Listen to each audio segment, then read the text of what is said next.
Welcome to the deep dive. We're here to cut through the noise and really pull out the key insights from the sources you've shared with us. That's the goal. And today we're diving into something that, well, it affects all of us, doesn't it? The psychology of money. Absolutely. It's fundamental. Yeah, and you might think, okay, money psychology, maybe this is about complex market stuff, investment tricks, but no, that's not really the angle here. Not at all.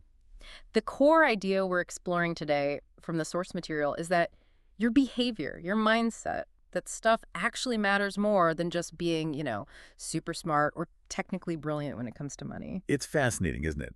How much we can overcomplicate finance. We look for elaborate strategies, external fixes, Right. when often the real levers are, well, inside our own heads, our psychology. Mm-hmm. So our deep dive today is all about digging into those fundamental, sometimes really surprising truths about how our minds and actions shape our financial lives, pulling out those key nuggets from the psychology of money. Okay, let's get into it. One of the first big things the sources point out is this split between making money and actually keeping it. Yes, that's a crucial distinction. We hear a lot about getting rich, the big wins, the bold moves. But the sources suggest the real challenge, the actual skill, is holding on to it, staying rich. Exactly. So what does it take then to stay rich? Is it a totally different playbook? It really is. If you look at the bigger picture, getting rich might involve, taking risks, spotting opportunities, being maybe a bit aggressive. Sure, the classic narrative. But keeping it. Wealth preservation. The sources say that leans on things like humility. Humility. Interesting. Yet knowing your success wasn't just you. And patience, a lot of patience. Resisting those impulsive moves. Yeah.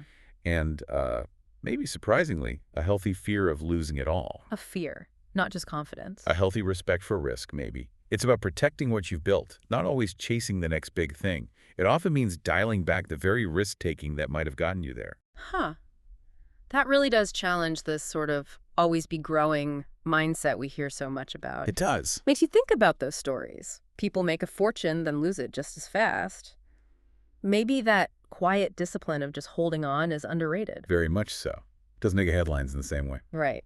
And speaking of things that are maybe less obvious, the sources also talk about these unseen forces. Luck, timing, things beyond just hard work. Yes, this is a big one. So what does that mean, really, if success isn't only about grinding it out? Well, it forces us to think about luck, timing, sheer circumstance. The world you were born into, the opportunities available. Yeah. And the source material makes a really important point here. We shouldn't judge people just by their financial outcomes. Because luck plays a part. Exactly. Think about it.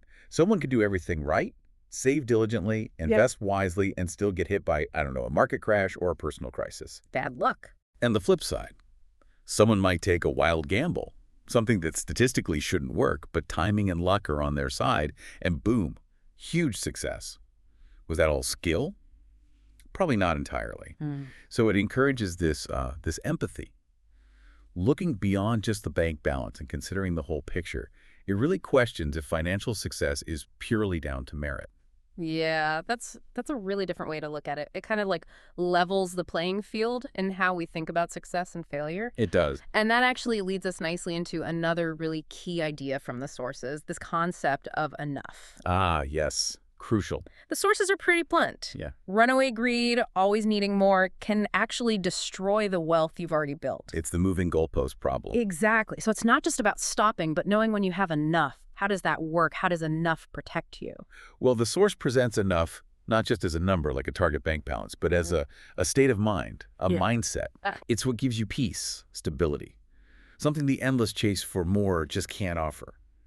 When you know what's enough for you, it creates this boundary. A boundary against? Against taking foolish risks because you feel you have to keep up. Yeah. Against envy.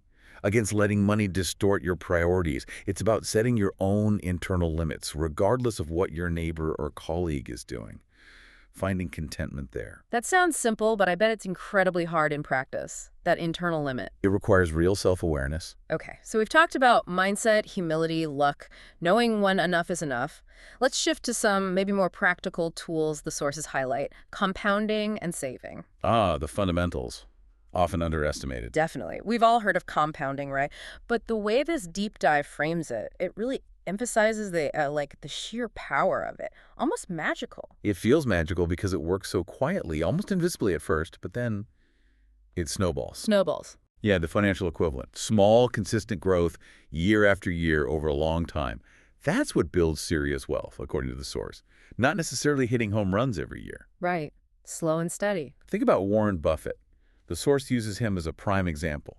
Most of his immense wealth, the stuff he's famous for, was actually generated after age 65. Wow, really? After 65? Yeah, it wasn't some new secret strategy he found late in life. It was just decades and decades of compound growth doing its thing. Unstoppable. That really puts the long game into perspective. Mhm. Decades. Exactly. Rewards patience above all else. So if compounding is like the engine, the fuel for that engine, the sources argue, is saving. Absolutely critical. And here's where it gets interesting again. The material says how much you save matters more than how much you earn. That feels wrong somehow, doesn't it? We're so focused on income. It does feel counterintuitive because society equates high income with being rich. But the source really breaks that down. How so? Look at it this way. Financial security, the ability to build wealth, is actually way more accessible than people think. It's less about the size of your paycheck Okay. and more about your discipline with saving. You could earn a fortune, but if you spend it all, maybe even go into debt to fund your lifestyle. You're not building wealth, you're just treading water at a higher level. Right, the high earner who's still living paycheck to paycheck. Precisely. But someone on a more modest income who consistently saves a good chunk of it, they're the ones actually accumulating wealth over time, letting that compounding engine work for them. So it's about the gap between earning and spending. That gap, your savings rate, is identified as the more powerful lever than just income alone. It's about how much you keep and put to work. That's a big shift in thinking for a lot of people, I imagine. So if the goal isn't just piling up cash, what is it? The sources suggest something else entirely. Freedom. Yes. This is perhaps the most powerful idea. Money equals freedom. What does that actually mean practically? It means money becoming a tool for essentially buying back your time, gaining control over your life. Control over time. Yeah, your most valuable non-renewable asset, right? True wealth, in this view, isn't about fancy cars or huge houses necessarily. It's about having options. Being able to wake up and decide how you want to spend your day, who you work with, what you work on, or maybe not working at all for a while. So it's about autonomy, sovereignty over your own life. Exactly. It transitions money from just being stuff you buy things with to being a source of personal power and choice. The ability to say no to things or yes to opportunities because you have that buffer, that control. That's a very appealing definition of wealth. But, there's catch. The sources warn about something called lifestyle inflation. The enemy of freedom. Right. You earn more, you just spend more, new car, bigger house, more subscriptions, and suddenly that freedom evaporates. You're tied down again. It's the treadmill. You're running faster, earning more, but staying the same place financially in terms of freedom. It raises that question. Are your higher earnings buying you more assets, more freedom, or just more obligations, more expensive habits? Yeah. The source points out that, paradoxically, a lot of genuinely wealthy people live surprisingly below their means. Yeah. Not because they have to, but because they choose to. They prioritize keeping that freedom, that flexibility, over displaying status. They value the options more than the stuff. Precisely. It's a conscious trade-off. Freedom over flash. Okay, that makes a lot of sense when you put it that way. It explains why some high earners feel trapped. Now, let's switch gears slightly towards empathy, maybe. Okay. Have you ever looked at someone's money decision? Maybe they bought a lottery ticket instead of saving or invested in something really risky and just thought, that's crazy, totally irrational. Oh, sure. I think we all do that sometimes. Well, the sources offer this really insightful perspective. No one is crazy. What's that about? It's about understanding that people's financial choices make sense to them based on their unique life experiences. Their personal history. Exactly. Yeah. Think about someone who grew up in poverty versus someone who grew up with inherited wealth. Their relationship with risk, saving, spending, it's going to be shaped by vastly different experiences. Right. So what looks stupid or irrational from our perspective might be perfectly logical, even necessary from theirs, given their background, their fears, their hopes, the lessons life has taught them. So judging less, understanding more. Fundamentally, yes. Yeah. It's a call for empathy, recognizing that everyone's playing a slightly different game, shaped by their own personal history with money. Their financial worldview is unique. Yeah, that's a really important point. It ties so much of this together: behavior, mindset, personal context. So, bringing this all home for you, our listener, what's the big takeaway? Hmm.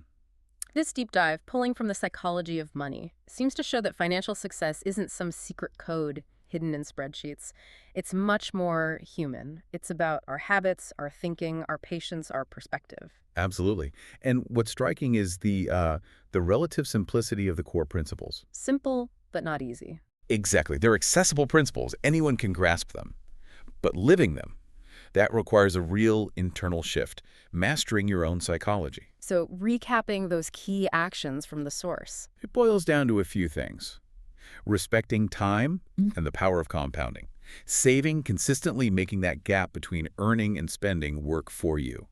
Defining enough to avoid that greed trap. Right. And, critically, focusing on money's true purpose, according to this view. hmm Buying freedom and control over your time, not just chasing status symbols. Those feel less like financial tips and more like life principles almost. They really blur the lines, don't they? Hmm. Because money is so deeply interwoven with our lives and emotions. Okay, so a final thought for everyone listening to mull over. Let's hear it. If true wealth, as the source suggests, really means having control over your time and your choices, what's one small behavioral shift, just one thing you could make starting today to edge closer to claiming more of that ultimate freedom for yourself? That's a good one to sit with. Something to think about. Thanks for joining us on the deep dive. We'll catch you next time.